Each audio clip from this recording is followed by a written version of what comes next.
Okay, well, now I was talking, as you all know, I was talking to Tony Hackworth, as well as yourself, last week on the Codcast, and he praised the supporters. Now you weren't at Stocksbridge, the match in particular that he mentioned, but yeah, there was quite a good atmosphere considering we were 4-0 down. Certainly outsung the home fans. I think my favourite chant being 4-0 and you still don't sing. But I mean, have you been impressed with the fans this season, Harry? Well, I think the thing about it, Andrew, I think what you've got to do as far as supporters are concerned, any club, is appreciate how much time, effort and money that each individual supporter puts into his own club. I mean, that we've got a good loyal band of supporters who follow the club, not only at home but also away. And I think anybody who doesn't appreciate that, well, there's obviously that they shouldn't be in the game for me. I mean, regardless of what else happens, the one thing the game cannot afford to be without is its supporters, because can you imagine what it would be like playing football where there's nobody in any stadiums?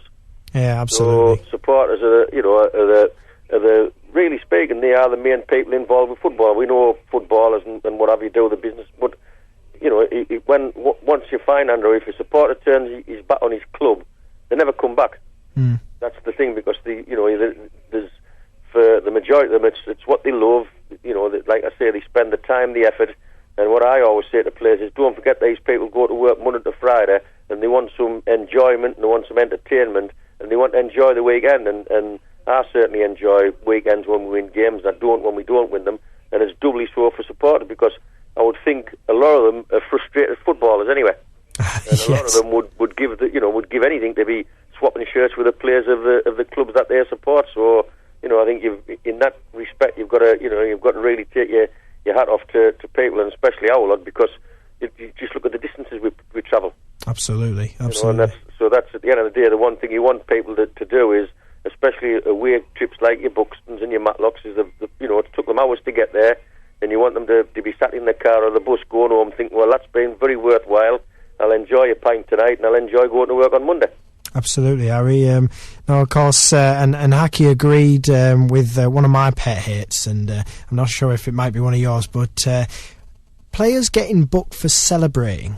What's that all about? Well, what I think it's about is, I think people who don't know what it's like then to have a little bit of happiness in their life, trying to stop it for everybody else. And what you get is you get the people behind the goal and in the stands and what have you jumping for joy to see somebody score a goal, but in actual fact the player who's giving them that joy isn't allowed to celebrate too much. Now, I can understand it from the respect where if they go jumping into the crowd and kissing and cuddling everybody, well, you've got to be, you've got to have a little bit something about you to behave yourself. But at the end of the day, it's an expression of joy. And like I say, a lot of these people who have never actually had the pleasure of scoring a goal don't know what it feels like.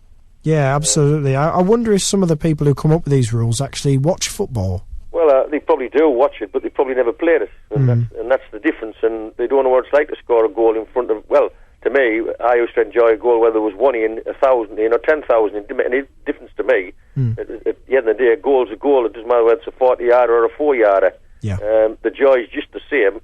But what you also get is, in the big games, when I just watched Everton and Manchester and Man United, and the young lad who came on and scored the third goal, and fair enough, he takes his shirt off. He's not hurting anybody, and he goes, and the supporters love it. And I bet every one of them supporters in that ground, the Everton supporters, could have all took time and kissed him, and yet he gets a booking for it. Yeah.